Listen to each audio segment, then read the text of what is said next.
Halo teman-teman semua, ketemu lagi dengan saya Wendy di channel Mr. Parametric. Kali ini kita akan membahas tentang apa sih itu arsitektur parametrik atau desain parametrik. Karena istilah ini itu sudah mulai familiar, dikenal atau didengar di dunia arsitektur. Nah, mungkin ketika kita mendengar istilah arsitektur parametrik atau desain parametrik, yang terlintas di pikiran kita itu adalah desain bentuk bangunan yang kompleks, yang rumit, yang dekonstruktif, atau yang futuristik. Atau bisa juga yang terlintas di pikiran teman-teman semua adalah Zaha Hadid atau Frank Gehry, yang dikenal sebagai arsitek dengan karya-karya bentuk bangunan yang kompleks, yang unik, dan atraktif. Tapi apa sih sebenarnya arsitektur parametrik itu? Secara sederhana, saya mengartikan arsitektur parametrik itu adalah sebuah rancangan bangunan ataupun sebuah proses merancang yang melibatkan teknik pemrograman dengan bantuan algoritma. Nah, mungkin penjelasan saya tadi itu masih sulit untuk dimengerti, tetapi tidak apa-apa karena di sini saya sudah menyiapkan sebuah ilustrasi yang bisa memberi petunjuk kepada teman-teman supaya bisa lebih gampang memahami arsitektur parametrik. Oke, di layar sebelah kiri teman-teman bisa lihat ada sebuah objek desain yang bentuknya itu berubah-ubah, dan di sebelah kanan itu ada semacam penggeser angka atau juga grafik yang kalau saya ubah dia akan menyebabkan perubahan bentuk objek desain itu terjadi.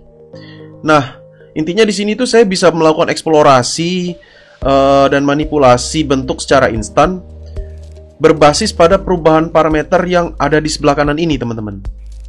Nah, di sini itu kata kuncinya adalah parameter, di mana suatu desain itu tercipta dari berbagai parameter yang bisa saya definisikan dalam proses desain. Biasanya arsitek itu mengembangkan ide atau gagasannya melalui sketsa tangan, gambar dua dimensi, ataupun dengan menggunakan software-software gambar seperti CAD ataupun 3D digital modeling menggunakan SketchUp atau 3D Max, yang mana cukup familiar dan sering digunakan oleh para arsitek atau desainer. Nah, dalam hal ini arsitek itu berkutat langsung pada visualisasi objek, menggambar atau memadukan garis, membuat bidang, dan memadukan bentuk solid. Nah, sedangkan di desain parametrik, kita tidak langsung berkutat pada penggambaran atau visualisasi suatu objek, tapi kita mewujudkan gagasan desain melalui pemrograman untuk mendefinisikan hubungan, aturan, pola dari suatu bentuk geometri. Jadi pada desain parametrik, desainer itu terlebih dahulu membuat rangkaian logika dan struktur data supaya dapat menghasilkan sekaligus memanipulasi bentuknya itu secara instan. Dalam proses pemrograman pada desain parametrik, kita tidak perlu menguasai dan membuat bahasa pemrograman seperti programmer, tapi kita dapat menggunakan software pemodelan parametrik seperti Rhinoceros Grasshopper untuk melakukan pemrograman lebih mudah secara visual dengan komponen algoritma yang sudah disediakan di Grasshopper. Proses ini juga dikenal sebagai proses visual programming. Salah satu alasan utama mengapa kita melakukan pendekatan parametrik pada proses perancangan itu adalah untuk menghasilkan bentuk-bentuk arsitektural baru dengan kompleksitas yang tinggi dengan mudah. Lalu desain parametrik memungkinkan proses desain yang generatif atau generative design istilahnya. Ini sebuah istilah yang mulai populer terdengar di dunia arsitektur. Generative design itu intinya kita bisa menghasilkan banyak sekali alternatif desain, ratusan bahkan ribuan, berbasis pada perubahan parameter. Nah, inilah yang akan membuat proses desain itu menjadi lebih kreatif dan eksploratif. Dan di sini tentunya desainer itu bisa memanfaatkan proses generatif ini untuk melakukan kolaborasi atau partisipasi antara desainer dengan klien, desainer dengan ahli atau akademisi di dalam memilih atau menentukan desain mana yang paling ideal atau yang paling baik dari sekian banyak alternatif yang telah dihasilkan. Salah satu penerapan lainnya dari desain parametrik itu adalah untuk memudahkan proses prefabrikasi, di mana kita bisa menghasilkan informasi yang berbeda dari setiap bagian objek desain atau per komponen itu dengan efisien. Jadi, informasi inilah yang kita bisa manfaatkan untuk proses pemasangan atau penggabungan di lapangan.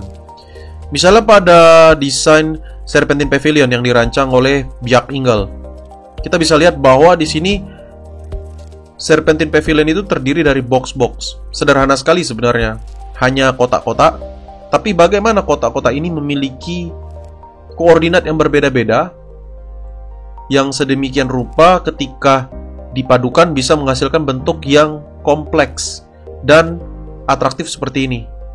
Kalau kita melakukan pemodelan parametrik, informasi-informasi terkait koordinat ini bisa kita hasilkan, kita bisa dapatkan secara instan, dan itulah yang akan kita gunakan untuk memudahkan proses prefabrikasi di lapangan supaya bisa dikerjakan dengan lebih efisien.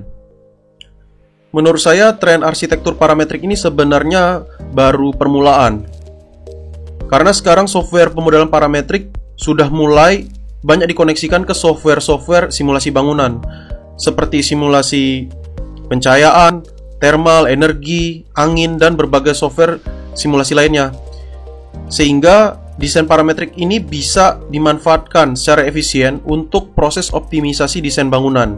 Misalnya, saya ingin menentukan posisi dan besaran jendela yang ideal atau yang efektif untuk pencahayaan dan thermal, atau menghasilkan bentuk fasad yang adaptif terhadap iklim sekitar. Bahkan dalam perancangan kota pun desain parametrik juga bisa diterapkan. Misalnya untuk menguji berbagai skenario desain kota, untuk menilai kenyamanan thermal ruang luar, kenyamanan berjalan kaki, ataupun ketahanan atau resiliensi terhadap perubahan iklim yang nantinya akan terjadi di masa depan. Jadi di sini teman-teman, kemampuan generatif dari desain parametrik itu dimanfaatkan supaya kita dapat menghasilkan puluhan bahkan ratusan alternatif desain yang semuanya itu nanti akan dievaluasi berdasarkan hasil simulasi untuk menentukan pilihan desain yang terbaik.